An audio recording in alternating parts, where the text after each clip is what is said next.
مقدس میکا کی معرفت جو خدا نے اپنا پاک کلام اس وقت اپنے لوگوں یعنی اپنی قوم اسرائیلیوں تک پہنچایا، اسی صحیفے میں سے آج ہم نے بھی حوالہ سنا۔ اور پہلی آیت میں دو شہروں کو مخاطب کیا گیا۔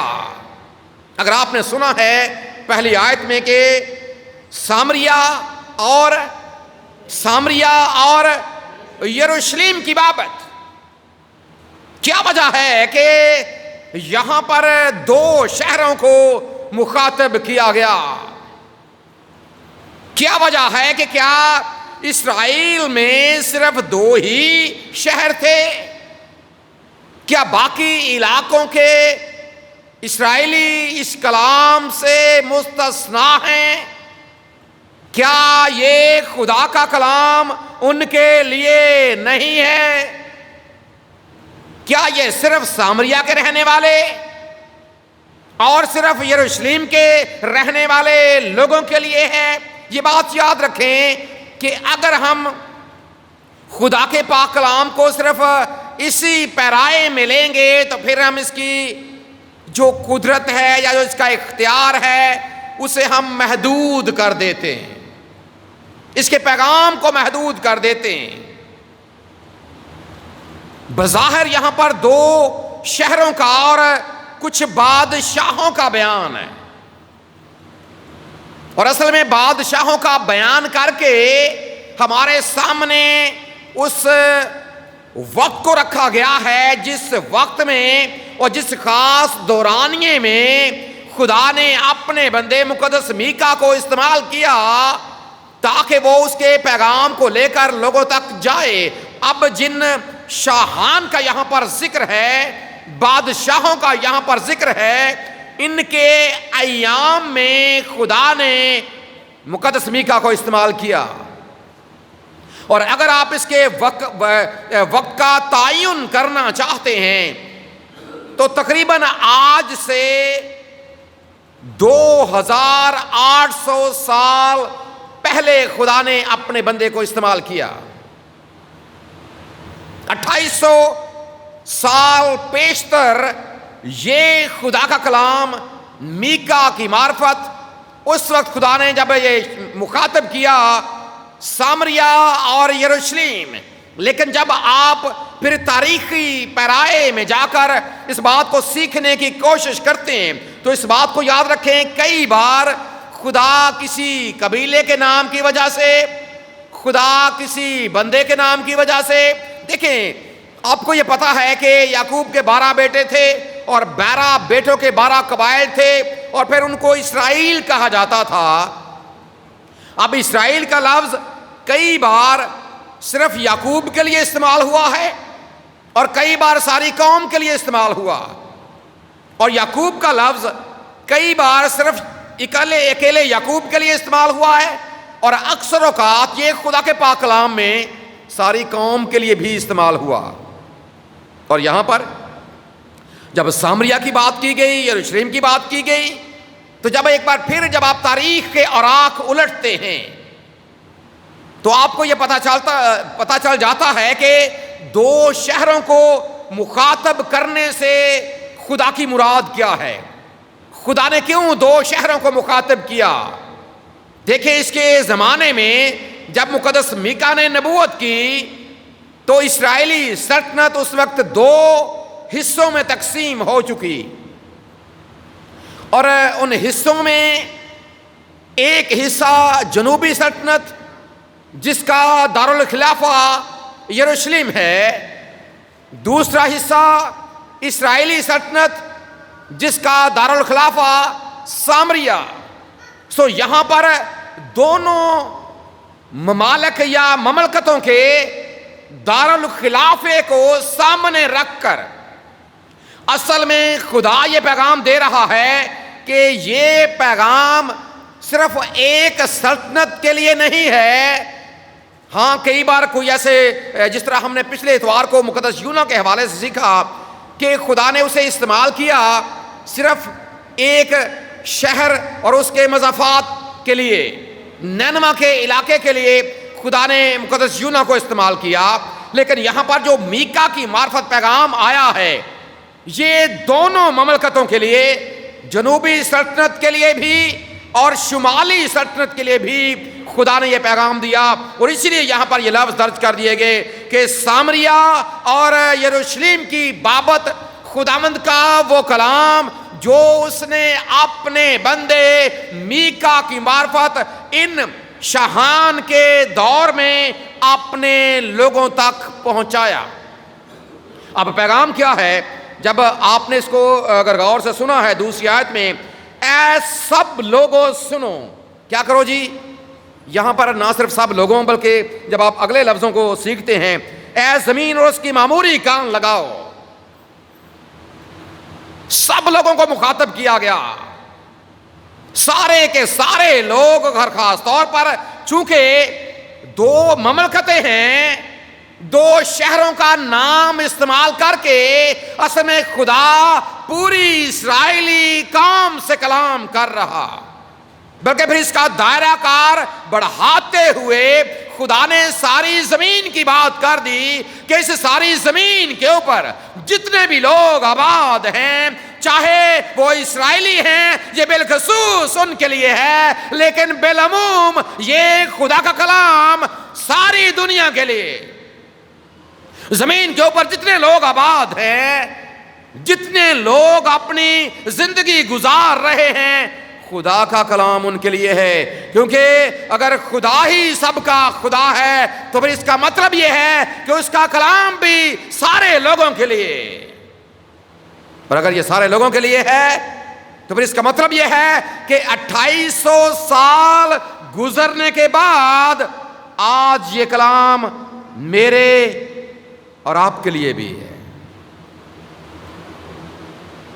اور آج اگر آپ اس کو سیکھنا چاہتے ہیں تو پھر ذرا یہاں سے یروشلم کا، اور اگر آپ پاکستان کی بات کریں گے تو یہاں پر چونکہ یہ دارالخلافے کا نام لکھا گیا ہے، اور اگر پاکستان کی بات کریں گے تو اس کا مطلب یہ ہے کہ یہاں نام کیا ہونا چاہیے؟ اسلام آباد کیا ہونا چاہیے جی؟ کیونکہ وہ ہمارا دارالخلافہ۔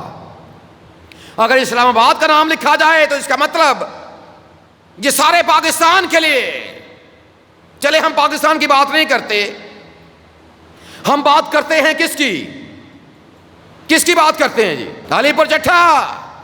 ذرا یہاں پر اگر زمین کی ساری معموری کی بات کی گئی ہے، اگر ساری زمین کی بات کی گئی ہے تو پھر اس کا مطلب کیا ہے؟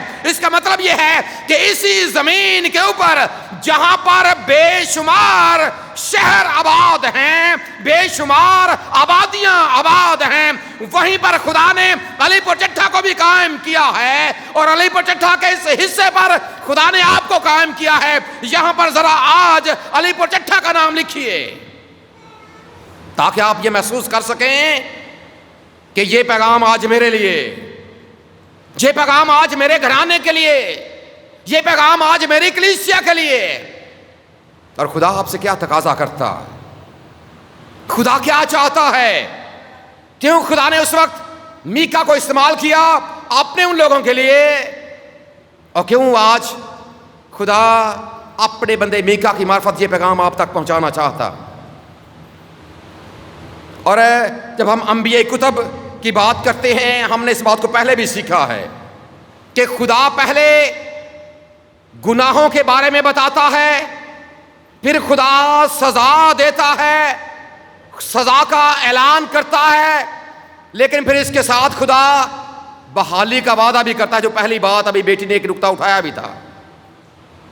خدا بحالی کا وعدہ بھی کرتا، پہلے وہ گناہ کے بارے میں سزا کا اعلان، اور پھر اس کے بعد بحالی۔ یہ تینوں چیزیں ساتھ ساتھ چلتی ہیں، اور مقدس میکا کے حوالے سے بھی ایسا۔ ابھی ہم نے پڑھا کہ خدا کہتا ہے کہ میں ہر چیز کو پگھلا دوں گا، میں اینٹ سے اینٹ بجا دوں گا، اور میں ان کے بتوں کو پاش پاش کر دوں گا، یہ سزا بھی دوں گا، یہ سزا بھی دوں گا، یہ سزا بھی دوں گا۔ وجہ کیا ہے؟ خدا ایسا کیوں کرنے جا رہا ہے؟ خدا ایسا کیوں کرتا ہے؟ خدا تو اسرائیلیوں سے پیار کرتا ہے، خدا ہم سے بھی پیار کرتا ہے، خدا تو دنیا سے پیار کرتا ہے، تو پھر خدا ایسا کیوں کرتا؟ اس کی ایک وجہ ہے۔ دیکھیں گناہ ہو جانا بڑی بات نہیں ہے، پہلے بھی ہم نے سیکھا ہے کہ گناہ ہو جانا بڑی بات نہیں ہے، گناہ کی حالت میں پڑے رہنا بری بات ہے، اس گناہ کو قائم رکھنا، اپنی زندگی سے دور نہ کرنا، یہ بری بات ہے۔ اور اسرائیلیوں کے بارے میں ایک لفظ آپ کو جب آپ پڑھتے ہیں ان کی تاریخ کو، تاریخی کتب کو، انبیائی کتب کو، ایک بات ان کے بارے میں بار بار کی جاتی رہی کہ میری قوم ایک گردن کش قوم ہے۔ کون سی قوم جی؟ گردن کش۔ کوئی سمجھ سکتا ہے گردن کش کیا ہوتا ہے؟ کوئی مطلب اس کا جانتا ہو؟ بات نہ ماننے والا، شاباش، باغی، جو کسی کی کہہ میں نہ ہو، اور پنجابی جو کیسے جی کرتا ہونے چ سریا، جو جھکنے کے لیے تیار نہیں ہے، جو جھکنے کے لیے تیار نہیں ہے۔ اور اسرائیلی قوم میں یہ ہٹ دھرمی موجود تھی، اس لیے تو خدا بار بار اپنے انبیاء کو بھیجتا رہا تاکہ وہ کسی طرح سمجھ جائیں۔ خدا حالات کے مطابق، واقعات کے مطابق اپنے لوگوں کو گائیڈ کرتا رہا۔ ہاں کچھ لوگ سنتے بھی تھے، لیکن بالعموم وہ ہٹ دھرم بنے، جس کی وجہ سے پھر خدا نے ایک فیصلہ کر لیا، اور ابھی آپ نے یہ لفظ پڑھے بھی ہیں، سنے بھی ہیں، کہ یہ سب یعقوب کی خطا اور اسرائیل کے گھرانے کے گناہ کا نتیجہ۔ دیکھیں جو کام کیا جاتا ہے نا، اس کا نتیجہ بھگتنا پڑتا۔ جو کام آپ کرتے ہیں اس کا نتیجہ کیا ہوتا ہے؟ دیکھیں نتیجے کو عام طور پر آج کل تو بچے رزلٹ کہتے ہیں، جب ہمارا زمانہ تھا نا، ہم چونکہ انگلش سے جب پرائمری اسکول میں پڑھتے تھے ناواقف تھے، یہی ہم لفظ استعمال کرتے تھے اپنی جماعت کا جب ہمارا رزلٹ آتا تھا نا، جی اج نتیجہ ہے، جو کتی مارچ ہوں سی نا، اج کی ہے جی، اج نتیجہ ہے، پتہ لگنا ہے کنے کی کیتا ہے۔ اسی آدھے ہوں ہاں کہ اج نتیجہ بولے گا تو کوئی ہسے گا کوئی روے گا، کیونکہ جڑے فیل ہوندے ہیں بیچارے روندے ہیں، پھر جڑے پاس ہوندے ہیں انہوں ہسدے سن۔ سو یہ نتیجہ خدا نے یہاں پر کیا کہا ہے کہ یہ اگر آج یہ سب کچھ میں پگھلانے جا رہا ہوں، اگر آج میں سزا دینے جا رہا ہوں، اگر آج میں تمہیں مارنے جا رہا ہوں، اگر تمہارے ساتھ یہ سلوک کرنے جا رہا ہوں، تو اس کے پیچھے وجہ کیا ہے؟ وجہ یہ ہے یعقوب کا گھرانہ، اسرائیل کا گھرانہ، جو اس نے خطا کی ہے، جو اس نے گناہ کیا ہے، اس کے گناہ کی وجہ سے یہ نتیجہ۔ اور یاد رکھیں جو آپ کرتے ہیں ایک وقت آتا ہے آپ کو بھگتنا پڑتا ہے، آپ کو بھگتنا پڑتا ہے، جیسا کرو گے ویسا۔ یہ تو بار بار اس طرح کی چیزیں ہمارے سامنے آتی بھی ہیں۔ انجام کے بارے میں ہم کم ہی سوچتے ہیں، تو خیر ہی ایک باری کیتا کی ہو گیا، دو باری کیتا کی ہو گیا، ہن کی ہونا ہے، ہر طرح بنے رہتے ہیں۔ اسرائیلیوں نے بھی ایسا کیا، اور خدا نے اپنے بندے کی معرفت کہا کہ اگر میں ایسا کرنے جا رہا ہوں تو اس کی وجہ یہ ہے کہ جو اسرائیل کا گھرانہ اور جو میری امت کے لوگ ہیں، یہ ان کے گناہ کا نتیجہ ہے۔ کئی بار ہم بھی بھگتتے ہیں، لیکن ساری عادت کی ہے کہ پا دوجے تے چھڑنے کی کرنے ہیں جی، دوجے تے پا چھڑی دے۔ کبھی اپنے گریبان میں بھی جھانکیں کہ ممکن ہے کہ میری وجہ سے میرا گھرانہ، میری کلیسیا، میرا معاشرہ، ایک شخص کی وجہ سے بھی بربادی آتی، وہ دوسروں کے لیے بھی اپنے گھرانے کو بھی لے ڈوبتا ہے۔ اور اس کے لیے ایک مصرع بھی اکثر بولا جاتا ہے کہ خود تو ڈوبیں گے صنم، بولیں ذرا آگے کیا ہے، تجھ کو بھی لے ڈوبیں گے۔ انسان خود تو ڈوبتا ہے، کئی بار اپنے گھرانے کی بھی تباہی کا وہ باعث بن جاتا۔ اور ایسا دیکھیں یونا کے بارے میں ہم سیکھ رہے تھے نا، ایک بندہ اس نے کیا ہے، خدا نے سارے جہاز کو برباد کرنے کا فیصلہ کر لیا۔ گناہ کا نتیجہ، اسرائیل کے گناہ کا نتیجہ کیا ہے؟ خدا سزا دیتا، اور جب سیلاب آتا ہے نا پھر اس میں سارے بہہ جاتے ہیں۔ پھر یہ نہیں دیکھا جاتا تو کیا ہوتا ہے، پھر سارے کے سارے اس کا شکار بن جاتے ہیں. اور خدا نے ایسا کیا اور اپنے بندے میکا کی معرفت خدا نے اپنا یہ پیغام پہنچایا کہ تمہاری خطا کی وجہ سے. اب یعقوب کی خطا کیا ہے؟ کیا سامریہ نہیں؟ یہودا کے اونچے مقام کیا ہیں؟ اونچے مقام وہ ہیں جہاں پر لوگ بت پرستی کرتے تھے، جہاں پر اونچی جگہ دیکھی، ٹیلا دیکھا، پہاڑ دیکھا، اوپر گھنے درخت ہیں، ان کے نیچے جناب بت پرستی شروع کر دی. اور اس بت پرستی میں ایک خاص بات جس کی جانب یہاں پر اشارہ کیا گیا ہے، کیونکہ خدا وقت کے مطابق، حالات کے مطابق اپنے لوگوں کو استعمال بھی کرتا ہے اور پھر گناہ کو ظاہر بھی کرتا ہے تاکہ لوگوں کو پتہ چلے کہ اس گناہ کی سزا ہمیں مل رہی ہے.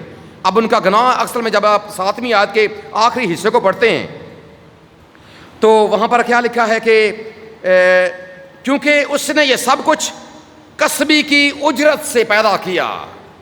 کس کی اجرت جی؟ کسبی کے بارے میں جانتے ہو؟ کسبی کیا ہوتا ہے؟ بدکار،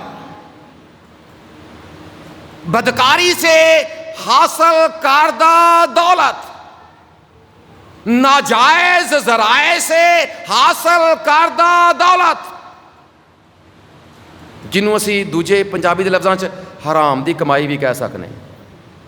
اور جب ہم لفظ کسبی پر غور کرتے ہیں تو یہ ایک ایسی عورت کی طرف اشارہ جو اجرت لے کر اپنا بدن بیچتی، جو جسم فروشی کا دھندا کرتی.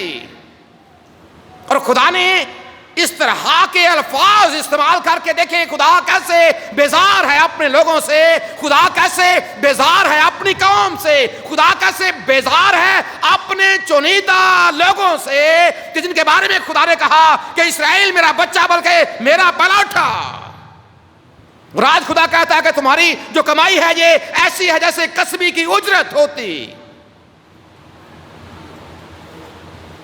اس طرح کے الفاظ خدا نے کیوں استعمال کیے؟ یہ چیلنج تھا اس وقت، یہ سیکھنے کا، عبرت کا مقام تھا اس وقت اسرائیلیوں کے لیے اور آج کی دنیا کے لیے بھی ہے، اور خاص طور پر آج یہ کلام علی پور چٹھا کے لیے بھی ہے. تو کہیں ایسا تو نہیں ہے کہ جو ہم کما رہے ہیں اور یہ کمائی صرف روپے پیسے کی صورت میں نہیں ہے، جو اعمال آپ کر رہے ہیں کہیں ایسا تو نہیں ہے کہ یہ خدا کی نظر میں ایک کسبی کی اجرت کی طرح. اگر صرف کمائی ہی کی بات کریں، اگر آپ ناجائز کماتے ہیں، دیکھیں جتنا آپ کام کرتے نہیں ہیں، ہماری کوشش تو یہ ہوتی ہے کہ جی تنخواہ زیادہ سے زیادہ نہ ہو. اور اسی جڑے پاکستانی ہیں نا گورنمنٹ کی نوکری لبے سن. کیوں گورنمنٹ کی نوکری لبنے ایسا کرنا کچھ نہیں جے پیندا. اور اگر آپ جتنی تنخواہ آپ لیتے ہیں اگر آپ اس کے بدلے میں کام ہی پورا نہیں کرتے، اگر آپ ٹائم پورا نہیں دیتے، دیکھیں میں اپنی بات کرتا ہوں، میری ذمہ داری ہے کہ میں آپ کو عبادت کرواؤں. اگر نہیں کرواتا چلو چندہ تو میرے لب ہی جانا ہے. اور آپ کو پتا ہے کہ چلے میں کوشش یہ ضرور کرتا، ایسا نہیں ہے کہ میں مکمل ہوں. ابھی پچھلے دنوں جو جنازہ ہوا ہے آپ کو پتا ہے میں اسلام آباد گیا ہوا تھا، اسی ٹیوٹے پر واپس آیا ہوں. کیا وجہ ہے؟ مجھے پتا ہے میری یہ ذمہ داری، کمیاں ہر کسی میں ہوتی ہیں لیکن انسان کوشش تو کر سکتا ہے. ایک بار میں لاہور میٹنگ میں تھا جب ہمارے بزرگ صاحب کا سیکٹری صاحب جب ان کی وفات ہوئی، کچھ لوگ اور میرے ساتھ تھے، بھائی صاحب تھا، ثاقب بھی، اور ہم انہیں پتا کہ میں کیسے پھر وہاں سے نکلا ہوں. وجہ کیا ہے؟ یہ کہ میں ایسا نہیں ہے کہ میں مکمل ہوں، لیکن میں نے مثال آپ کے سامنے رکھی. اگر آپ تنخواہ لیتے ہیں اور پھر آپ اس کے بدلے میں اتنا پورا کام کرتے ہی نہیں ہیں، دیانتداری اور ایمانداری آپ کے اندر موجود نہیں ہے، اور صرف یہی نہیں جو آپ کی کمائی میں آپ کے خدا کا حصہ ہے.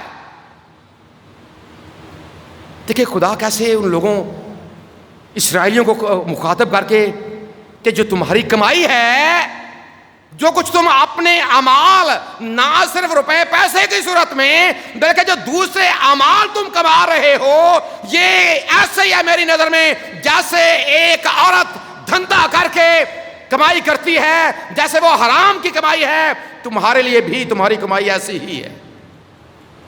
اور یہ تھی اس وقت اسرائیلیوں کا گناہ. اور آج یہ کلام چونکہ ہم نے لکھ لیا، سامریا کی جگہ پر ہم نے علی پر چٹھا لکھا ہے، یروشلم کی جگہ پر ہم نے علی پر چٹھا لکھا ہے، لیکن ذرا غور بھی کریں کہ کہیں ایسا تو نہیں ہے کہ جب ہم خدا کے ترازو میں تولے جائیں تو یہی لفظ میرے اور آپ کے لیے ہوں. اور اگر ایسا ہوگا تو خدا کہتا ہے کہ میں پگھلا ڈالوں گا،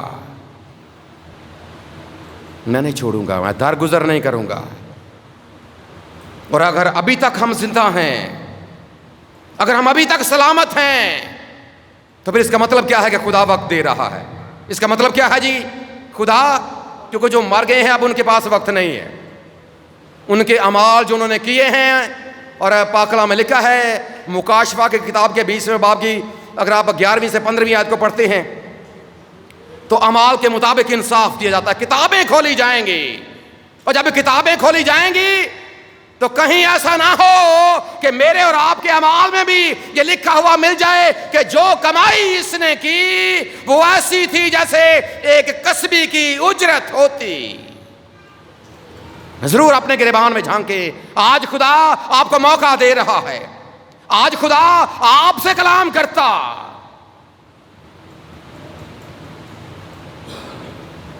ضرور یہ چیلنج ہے. اور جب آپ مزید آگے بڑھتے ہیں کہ خدا نے سزا دینے کا فیصلہ کیا، جب آپ دوسرے باب کی پہلی آیت کو پڑھتے ہیں تو لکھا ہے کہ ان پر افسوس جو بد کرداری کے منصوبے باندھتے. کن پر افسوس جی؟ ان پر افسوس جو بد کرداری کے منصوبے باندھتے. خدا ان پر افسوس کر رہا ہے.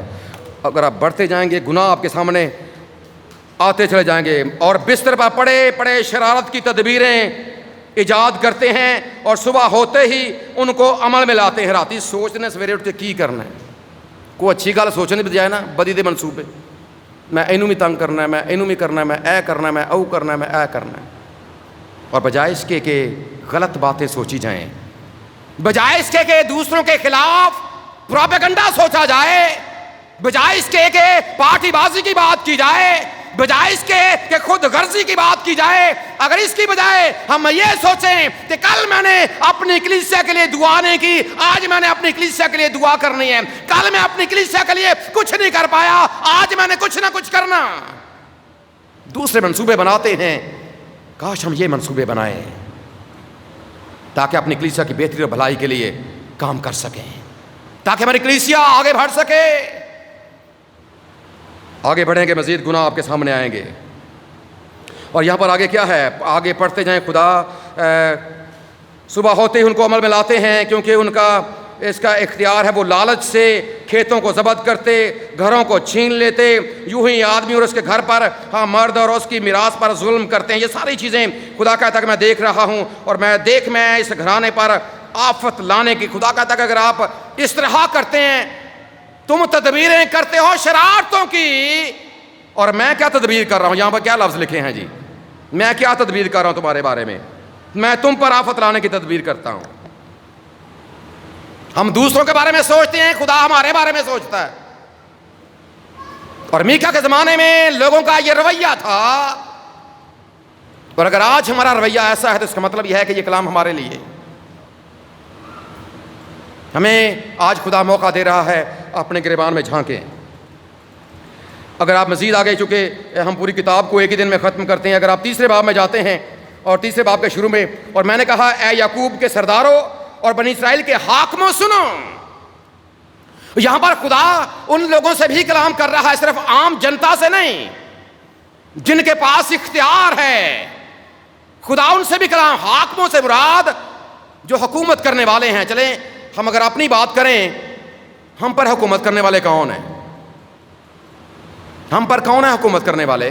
بطور کلیسیا سیشن ہے. خدا ہمیں بھی نہیں چھوڑے گا. جنہوں نے اپنے اوپر ٹھپا لگوا رکھا ہے، پاسبانی کا ٹھپا لگوا رکھا ہے، ایلڈر کا ٹھپا لگوا رکھا ہے، ڈیکن کا، ٹیچر کا، یا کوئی اور عہدہ، خدا کسی کو چھوڑنے والا. یہ سب کے لیے، اختیار رکھنے والوں کے لیے بھی. اور اس وقت خدا نے ایسا کیا اور آج بھی خدا ایسا کرتا ہے. جب آپ مزید آگے بڑھیں گے نا تو اور بھی بہت سی باتیں آپ کے سامنے آئیں گی. تیسرا باب ہے، اس میں بھی گناہوں کا آپ کو ذکر ملتا ہے. جب آپ چوتھے باب میں جاتے ہیں یہی تفصیل آپ کو ملتی ہے. پانچویں باب میں جائیں گے آپ کو اس طرح کی تفصیل ملے گی. لیکن خدا کا تقاضا اصل میں کیا ہے؟ ان ساری باتوں کا نتیجہ کہ خدا اصل میں چاہتا کیا ہے، کیا تقاضا ہے خدا کا کہ گناہ تو سارے سب، لیکن پھر بھی جب خدا موقع دیتا ہے بات پھر وہی ہے کہ انبیاء کتب میں خدا پوائنٹ آؤٹ کرتا ہے گناہوں کو، خدا سزا دیتا ہے، لیکن پھر خدا ساتھ میں بحالی کا وعدہ بھی کر دیتا ہے. اور یہ اس کا پیار ہے. یہ کیا ہے جی اس کا؟ اور خدا کن الفاظ کے ذریعے سے آج ہمیں بحال دیکھنا چاہتا ہے. ذرا چھٹا باب نکالیں اور چھٹے باب کی 8ویں آیت. اے انسان اس نے تجھ پر نیکی ظاہر کر دی ہے. اے انسان اس نے تجھ پر نیکی ظاہر. اب دیکھیں یہاں پر انسان کی بات ہوئی ہے. یہاں پر نہ سامریہ کی بات ہے، نہ یروشلم کی بات ہے، نہ اسرائیلیوں کی بات ہے، نہ کسی قوم، نہ کسی قبیلے کی بات ہے. اے انسان اس نے کیا کیا ہے؟ تجھ پر نیکی ظاہر کر دی ہے. نیکی سے مراد بھلائی کر دی ہے. اور انسانوں کے ساتھ خدا نے کیا نیکی کی ہے، کیا بھلائی کی ہے خدا نے انسانوں کے ساتھ. اور جب آپ یاد رکھیں اس کی نیکی کی بات کرتے ہیں، بھلائی کی بات کرتے ہیں، تو یہ اس دنیا کی ہر ایک چیز، آپ آسمان کی بات کر لیں، آپ زمین کی بات کر لیں، سورج چاند ستاروں کی بات کر لیں، ہوا پانی کی بات کر لیں، پرندوں کی بات کر لیں، درندوں کی بات کر لیں، حیوانات کی بات کر لیں، درختوں کی بات کر لیں، سبزیوں کی بات کر لیں، جڑی بوٹیوں کی بات کر لیں، پھلوں کی بات کر لیں، ایک ایک چیز کی بات کر لیں، حتیٰ کہ آپ اپنی بات کر لیں. اور اس لیے خدا کا بندہ زبور نویس لکھتا ہے 139ویں زبور میں کہ خدا میں تیرا شکر کرتا ہوں کہ میں عجیب و غریب دور سے بنا. خدا نے آپ پر کیسی کیسی نیکیاں کی ہیں. کئی بار ہم یہ شکوہ کرتے ہیں کوئی ایک چیز پاس نہیں ہے نا، خدا نے میرے واسطے کی کیتا ہے. ہزاروں لاکھوں کروڑوں بھلائیاں ہیں خدا کی. کبھی غور تو کیجئے کہ اگر سورج نہ چمکے کیا ہوگا؟ کبھی غور کیجئے دن اور رات نہ ہو کیا ہوگا؟ کبھی غور کیجئے ہوا نہ ہو کیا ہوگا؟ کبھی غور کیجئے پانی نہ ہو کیا ہوگا؟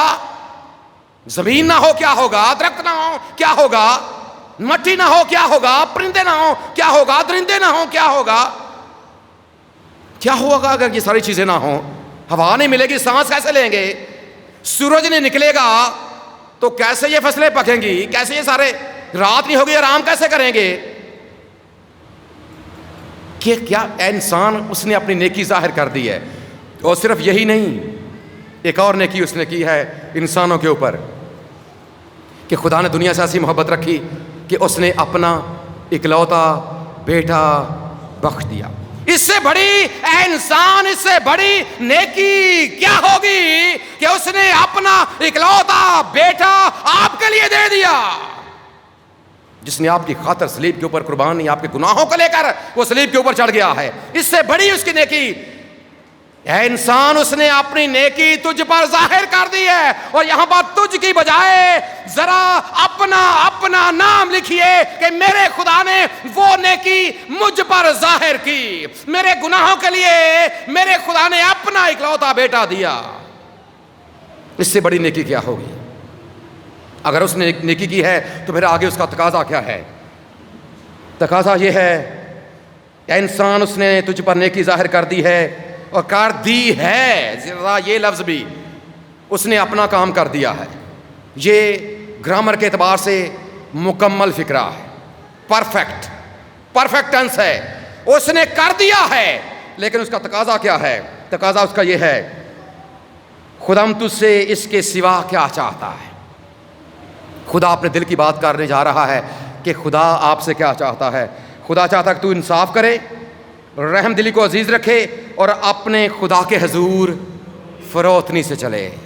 انصاف کیا ہے ہم جانتے ہیں. ناانصافی ہماری زندگی میں بھی ہے. جب صرف اپنے آپ کو بڑا سمجھیں گے، دوسرے کو چھوٹا سمجھیں گے، تو پھر یہ برابری نہیں ہے. انصاف، خدا چاہتا ہے کہ ہم انصاف کرنے والے، انصاف رکھنے والے لوگ بنیں. رحم دلی کو عزیز رکھیں، دوسروں کے بارے میں بھی سوچیں، کسی پر رحم بھی کر دیا کریں. اور رحم سے مراد یہ نہیں کہ جو آپ کسی غریب پر رحم کرتے ہیں، رحم سے مراد یہ ہے کہ آپ دوسروں کے بارے میں اچھی رائے رکھیں۔ اور پھر تیسری بات کہ خداوند کے حضور فروتنی سے چلیں۔ کیا کریں جی؟ اور فروتنی کے بارے میں اگر آپ مثال لینا چاہیں تو وہ میرے اور آپ کے نجات دہندے خداوند یسوع مسیح کی ہے۔